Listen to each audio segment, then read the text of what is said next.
إن الحمد لله نحمده ونستعينه ونستغفره ونعوذ بالله من شرور أنفسنا ومن سيئات أعمالنا. من يهد الله فلا مضل له ومن يضلل فلا هادي له. أشهد أن لا إله إلا الله وحده لا شريك له وأشهد أن محمدا عبده ورسوله. يا أيها الذين آمنوا اتقوا الله حق تقاته ولا تموتن إلا وأنتم مسلمون. يا أيها الناس اتقوا ربكم الذي خلقكم من نفس واحدة وخلق منها زوجها وبث منهما رجالا كثيرا والنساء. اتقوا الله الذي تساءلون به والأرحم إن الله كان عليكم رقيبا. يا أيها الذين آمنوا اتقوا الله وقولوا قولا سديدا يصلح لكم أعمالكم ويغفر لكم ذنوبكم ومن يطيع الله ورسوله فقد فاز فوزا عظيما. أما بعد فإن أصدق الحديث كلام الله وخير الهدي هدي محمد صلى الله عليه وسلم وشر الأمور محدثاتها وكل محدثة بدعة وكل بدعة ضلالة وكل ضلالة في النار. طيب. Alhamdulillah, tiada henti-hentinya kita memuji Allah Subhanahu wa taala atas segala nikmat yang Allah Subhanahu wa taala berikan kepada kita hingga memberikan kesempatan kesehatan kepada kita semua untuk berkumpul di salah satu majelis, salah satu taman dari taman-taman surganya Allah Subhanahu wa taala. Taib, kembali pada malam hari ini kita akan melanjutkan kajian kitab kita, yaitu kitab Asyrul Qawaidun Al-Istiqamah, 10 kaidah tentang istiqamah yang ditulis oleh Syekh Profesor Dr. Abdul Razak bin Abdul Muhsin Al-Badar. Pada pekan lalu kita sudah membahas sampai di kaidah yang keempat, ya. Dan sekarang kita masuk pada kaidah yang kelima. Kita murojaah kembali di kaidah yang pertama, apa itu? Bahwa istiqomah itu adalah pemberian Allah Subhanahu wa taala. Ya. Bahwa istiqomah adalah pemberian Allah Subhanahu wa taala. Karena Allah Subhanahu wa taala menyandarkan dirinya, ya, petunjuk pada jalan yang lurus. Maka barang siapa yang dikehendaki Allah Subhanahu wa taala, dia akan menunjukinya di atas jalan yang lurus, dan barang siapa yang dikehendakinya maka dia akan disesatkannya. Dan faktor-faktor seseorang mendapatkan istiqomah itu diantaranya adalah seorang hamba itu harus jujur, ya. Jujur dan berusaha keras di dalam mencari kebaikan, ya. Mencari kebaikan. Itu adalah kaidah yang pertama, bahwa istiqomah adalah pemberian Allah Subhanahu wa taala.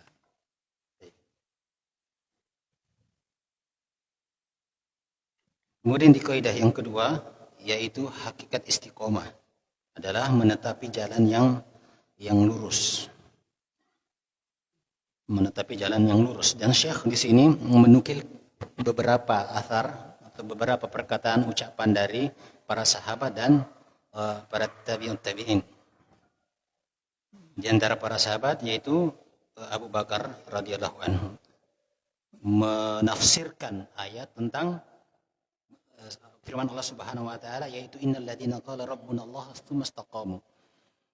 Maka beliau menafsirkan istiqomah, orang-orang yang istiqomah itu, yang mana yang dimaksud orang-orang istiqomah itu adalah mereka adalah orang-orang yang lam yusyriku billahi syai'an.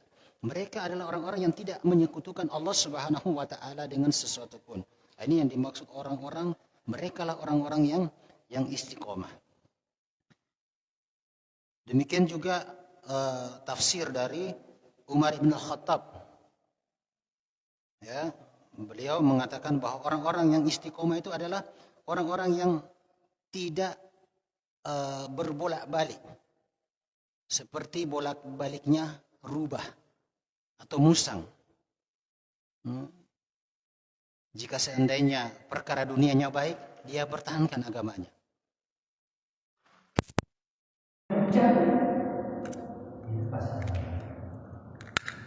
Jadi sekalian ketika seseorang sudah mengetahui bahwa ini adalah perkara sunnah, sudah yakin, tapi karena di satu daerah itu dia tidak melihat amalan sunnah itu dilakukan oleh orang-orang, maka dia juga ragu untuk mengerjakannya. Ini yang dimaksud orang yang seperti rubah. Kalau dia sudah yakin bahwa ini adalah sunnah, dia tegakkan walaupun dia sendirian di satu daerah itu. Kemudian juga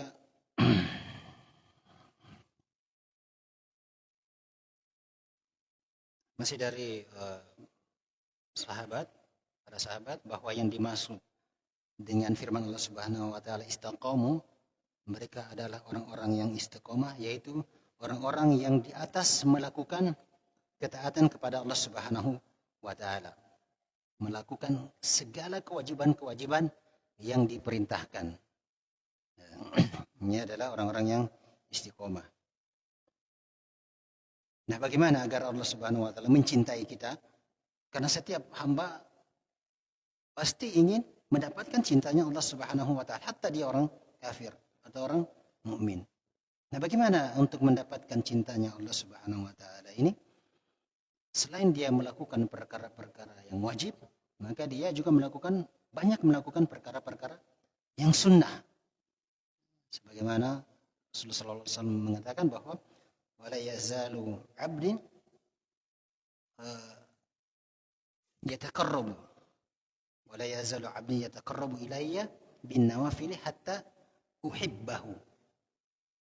Senantiasa itu hambaku mendekatkan diriku dengan amalan-amalan sunnah, hingga pada akhirnya aku pun akan mencintainya lewat amalan-amalan sunnah.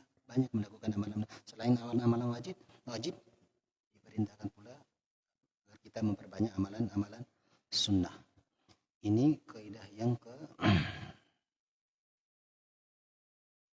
kedua ya. Kemudian kaidah yang ketiga, bahwa asal istiqomah adalah istiqomahnya hati, istiqomahnya al-qalb. Ya, apa dalilnya? Bagaimana dalil dari Nu'man bin Bashir? Saya kira hadisnya ini ma'ruf ya, sudah kita sering dengar. Mana Rasulullah SAW bersabda, "Inna fil jasadi mudghatan, idza salat salat jasadul kulluhu, wa idza fasadat fasad jasadul kulluhu. Ala wa hiya qalb." Sungguhnya di dalam jasad, dalam tubuh itu ada segumpal daging. Apabila daging itu baik, maka tentu akan baik seluruh tubuh. Dan apabila segumpal daging itu rusak, maka rusaklah seluruh tubuh. Itu kaidah yang ketiga, bahwa asal dari istiqomah itu istiqomahnya hati. Kemudian kaidah yang keempat, al-istiqomatu al-matlubatu minal abdi hiya sadat.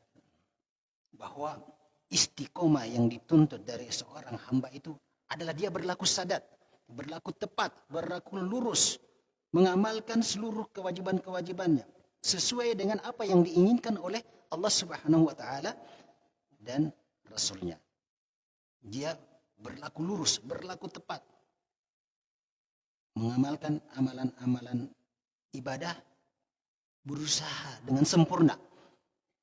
Fa in lam yaqdir fal muqarabah.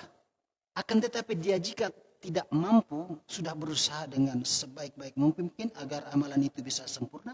Jika tidak mampu, maka fal muqarabah, dia mendekati. Dan memang manusia tidak akan mampu untuk menyempurnakan amalan-amalan ibadahnya. Sebagaimana Rasulullah SAW bersabda, "Istaqamu walan tuhsu." istiqomalah. Akan tetapi kalian tidak akan mampu untuk istiqomah. Jadi bagaimana? Maka dikatakan fa in lam yaqdir fal muqarabah. Jika tidak mampu untuk sampai sempurna, derajat sempurna, maka mendekati dari kesempurnaan. Baik, itu yang keempat. Ya. Kemudian kita masuk ke kaidah yang kelima. Al-qaidah al-khamsah. Yakni al-istiqomatu istiqomah tata'allaqu bil aqwal wal af'al wan niyat. Istiqomah itu terkait dengan ucapan, kemudian amalan serta niat. Jadi istiqomah itu tidak terlepas dari ucapan, perbuatan dan niat. Fal istiqomatu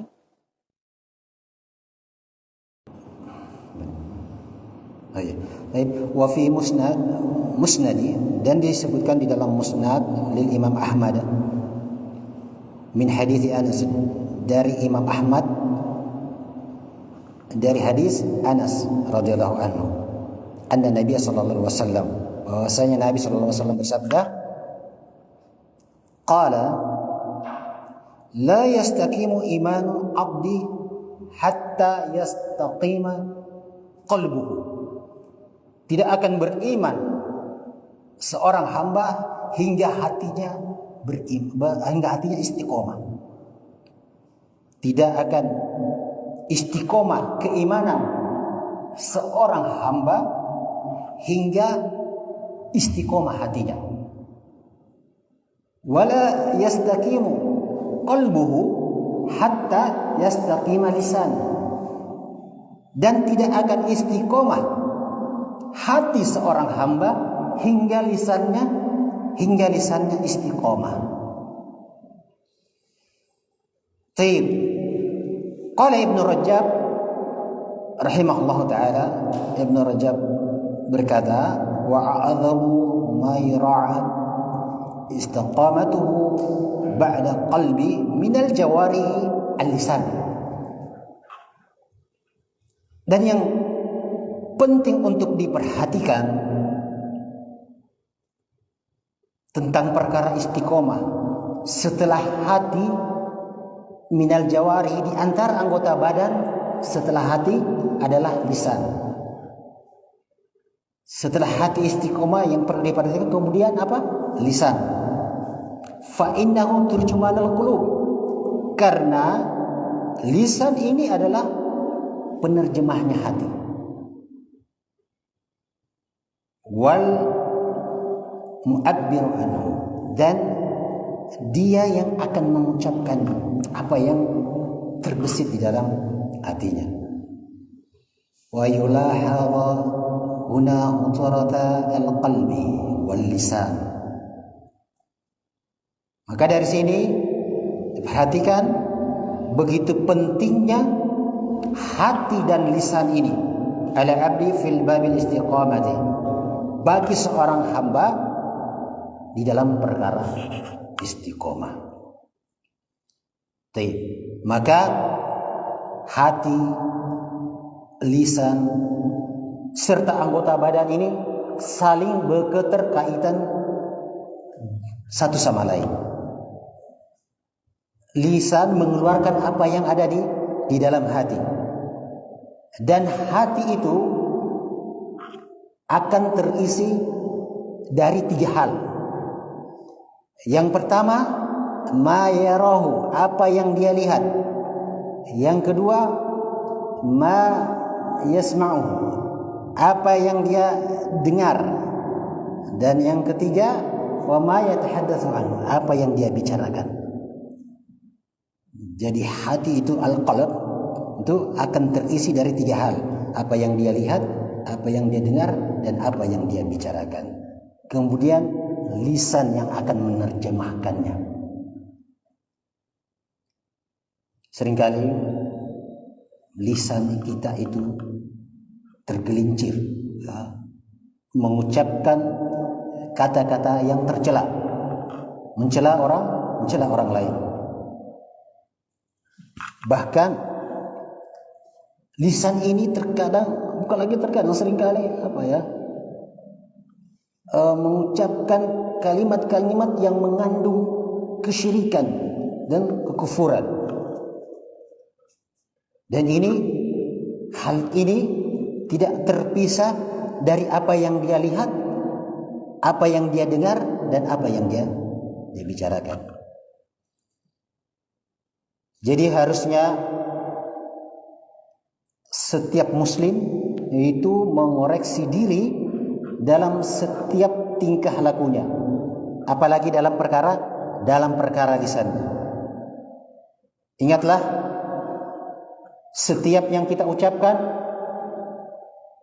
baik itu mencakup perkataan yang baik atau perkara yang buruk atau perkara yang sia-sia, semua akan selalu dicatat oleh malaikat yang setiap saat mengawasi kita.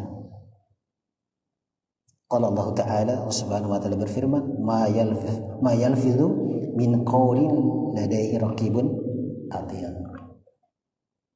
Tidak ada satu ucapan pun yang diucapkannya melainkan ada di dekatnya malaikat yang mengawasi dari dekat. Malaikat selalu hadir di dekatnya. Seorang tabi'in namanya Taus, ketika menjenguk Imam Ahmad bin Hambal yang ketika itu sedang sakit. Lalu Imam Ahmad merintih di dalam sakitnya. Lalu apa kata Taus? Sesungguhnya rintihan ketika sakit itu juga akan dicatat oleh malaikat. Nah, setelah mendengar hal ini, nasihat dari Imam Taus, maka Imam Ahmad langsung diam, tidak merintih lagi di dalam sakitnya. Beliau takut jika rintihan tersebut akan dicatat oleh malaikat. Lihatlah, bentuk rintihan seperti ini saja itu dicatat oleh malaikat. Apalagi ketergelinciran lisan kita. Ketergelinciran lisan yang lebih daripada itu.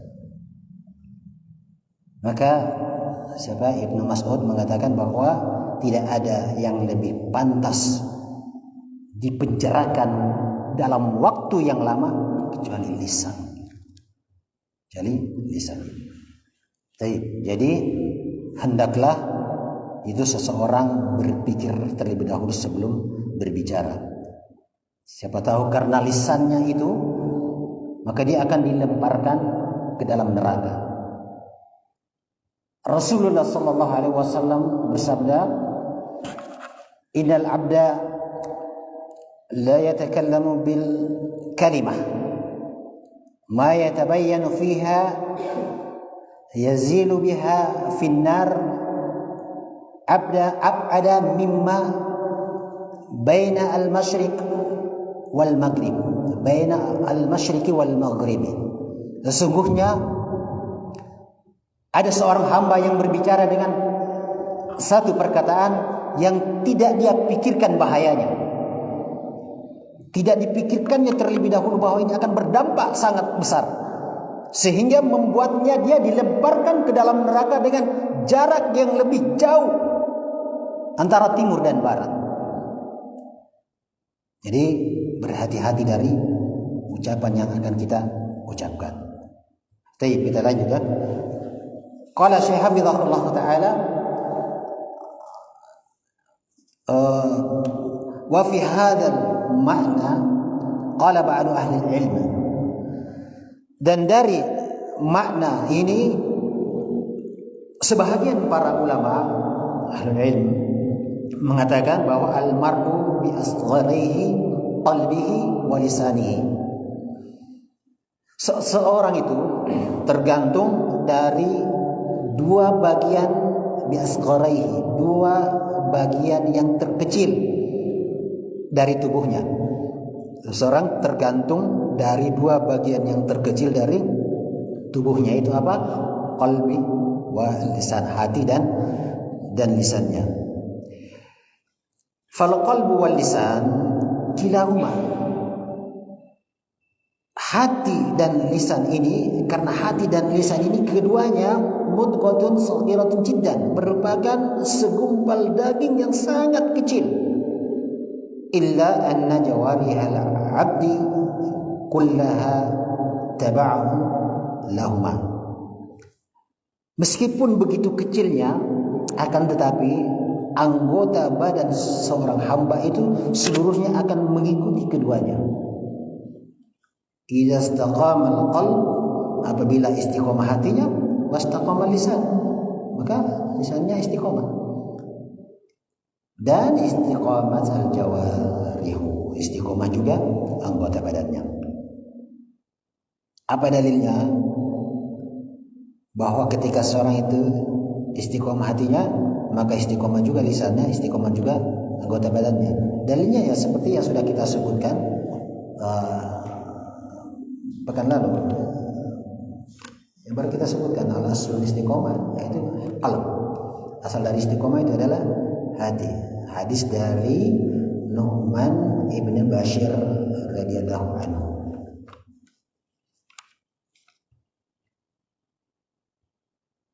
Ya, ini hadisnya ya, kita sudah baca tadi. Allah wa inna fil jasadi mudghatan idza salahat jasadul kulluhu wa idza fasadat jasadul kulluhu ala wa hiya qalb. Baik. Kemudian wad dalilus tsani, dalil yang kedua tentang lisan. Al-lisan, yaitu lisan.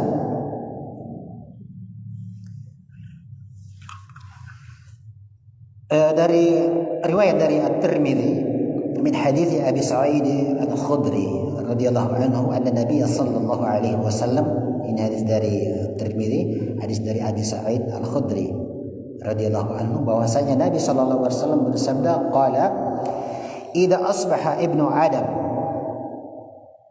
apabila masuk di waktu pagi, fa innal a'dha'a kullaha tukaffirul lisan fataqul, maka sesungguhnya seluruh anggota badannya itu akan memperingatkan lisannya, maka anggota badan kita ini akan berbicara. Lah bagaimana Ustaz? Bisa tangan bicara, kaki berbicara, tidak dengar. Nah, ini terkait lagi dengan i'tiqad, keimanan kita. Apa dalilnya? Tangan, kaki, kulit kita bahkan berbicara. Sebagaimana firman Allah Subhanahu wa taala, wa qalu li juludihim, dan mereka berkata kepada kulit mereka, lima syahidtum alaina, kenapa kalian bersaksi kepada kami? Bagaimana kalian bisa berbicara? Qalu, maka mereka mengatakan, intaqanallah intaqa kulla syai'. Allah Subhanahu wa taala yang menjadikan sesuatu yang bisa berbicara, maka Allah Subhanahu wa taala juga membuat kami berbicara. Ya, jadi nanti anggota tubuh kita menjadi saksi. Baik. Apa kata anggota tubuh kita? Ittaqillaha fina. Bertakwalah kamu kepada Allah Subhanahu wa taala tentang urusan kita. Ittaqillaha fina. Bertakwalah engkau wahai lisan tentang urusan kita. Fa inna ma nahnu bika. Karena sesungguhnya kami ini tergantung kepadamu. Fa in istaqamta istaqamna. Apabila engkau istiqomah, kami pun istiqomah. Wa in a'wajadta i'wajajna. Dan jika kamu berlaku bengkok, maka kami pun akan berlaku bengkok. Baik, fa idza istaqama al-qalbu istaqamatil jawarihu. Maka apabila hati istiqomah, maka istiqomah juga anggota badannya. Wa idza istiqamah lisan, dan apabila istiqomah hatinya, apabila istiqomah lisannya, istiqomah jawarih, akan istiqomah juga anggota tubuhnya. Walisan, karena lisan turjumanul qulub, adalah penerjemahnya hati. Wa khalifatuhu, dan dia adalah pengganti fi zahiril badan, pengganti dari apa yang nampak di dalam tubuh. Fa idza asnadal qalbu ila lisani al-amr an-nafl, maka jika hati memberikan perintah kepada lisan, maka lisan akan melaksanakan perintah tersebut. Fal lisanu tabi'ul qalbi, karena lisan mengikuti hati. Wal jawarihu tabi'ahu lahuma. Baik, dan anggota badannya mengikuti keduanya. Baik, oleh karena itu selayaknya setiap orang yang berbicara dengan satu perkataan atau kalimat hendaknya merenungkan dalam dirinya sebelum berucap. Jika memang ada manfaatnya, maka dia berbicara. Atau jika ucapan itu lebih dominan kebaikan daripada keburukannya, maka dia boleh berucap. Namun jika tidak, hendaklah dia menahan lisannya, karena bahaya lisan ini sangat besar. Karena ada orang yang menganggap bahwa perkataannya itu adalah suatu yang ringan. Namun di sisi Allah Subhanahu wa taala adalah suatu perkara yang besar, yang berat. Allah Subhanahu wa taala berfirman, "Wa tahsabunahu hayyinan wa huwa 'indallahi 'azim." Kamu menganggap sesuatu yang kamu ucapkan itu ringan-ringan saja, padahal di sisi Allah Subhanahu wa taala itu adalah perkara yang berat. Oleh karena itu, kita berhati-hati dari kalimat yang tidak ada manfaatnya, ya. Dan ingat, jenis kalimat itu ada 6, ya. Jenis kalimat itu ada 6, bukan yang di bahasa Arab, ya. Ini ucapan maksudnya, ya. Ada 6. Yang pertama apa? Makana nafi'ah. Ucapan yang pertama adalah 100% bermanfaat. Makana nafi'an.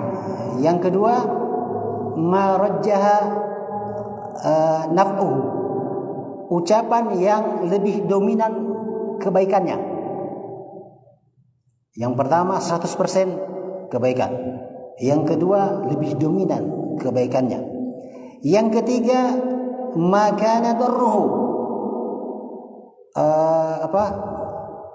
100% keburukan. Ucapan yang 100% keburukan. Yang keempat, ma rajjaha darruhu. Lebih dominan keburukannya. Lebih dominan keburukannya. Yang kelima, ma yatasawa. Sama. 50-50. Kebaikannya 50, keburukannya juga 50. Kemudian perkataan yang keenam, yaitu malam yakun fihi darruhu wa naf'uhu. Perkataan yang tidak ada manfaatnya, tidak ada juga bahayanya. Perkataan yang sia-sia. Perkataan misalnya seorang pelawak. Perkataan yang sia-sia itu. Tidak ada manfaatnya, tidak ada juga bahayanya. Maka itu ketika Rasulullah sallallahu alaihi wasallam menasihati kita, apa kata Rasulullah sallallahu alaihi wasallam? Man kana yu'minu billahi wal yawmil akhir falyakul khair au liyasmut. Barang siapa yang beriman kepada Allah Subhanahu wa taala dan hari akhir, maka hendaklah dia berkata baik, atau kalau tidak maka dia diam. Dia diam dari ini, maksudnya dia diam dari apa? Dari perkataan yang mana? 4 perkataan. Kalau yang nomor 1, nomor 2 100% kebaikan, yang kedua lebih dominan kebaikannya. Ini boleh. Tapi yang 4 ini kita diam dari 4 ini. Diam dari perkataan yang 100% mengandung keburukan. Diam dari perkataan yang lebih dominan keburukannya. Kemudian kita diam dari perkataan yang kebaikan dan keburukannya itu sama. Tidak perlu kita ucapkan. Dan kita diam dari ucapan yang tidak membahayakan dan tidak bermanfaat. Ya. Namun tidak sedikit orang yang membiarkan atau membebani dirinya dengan banyak berbicara, tidak mau ambil pusing dengan pembicaraannya, dengan perkataannya. Akhirnya dia harus menanggung resiko buruk dari ucapannya dunia dan akhirat. Sebagai seorang yang berakal tentunya seseorang harus menimbang ucapan yang akan dilontarkannya dan memelihara lisannya dari ucapan-ucapan yang tidak bermanfaat atau yang tidak layak, sehingga nanti satu saat kelak dia tidak perlu meminta maaf karena ucapannya tersebut. Sebagaimana Rasulullah SAW bersabda, sudah kan ya? Belum. Rasulullah SAW bersabda, la takallamu bikalami ta'dhiru minhu ghadan. Janganlah kamu mengucapkan satu kalimat yang kamu akan meminta maaf karenanya pada esok harinya. Maksud kata besok di sini apa?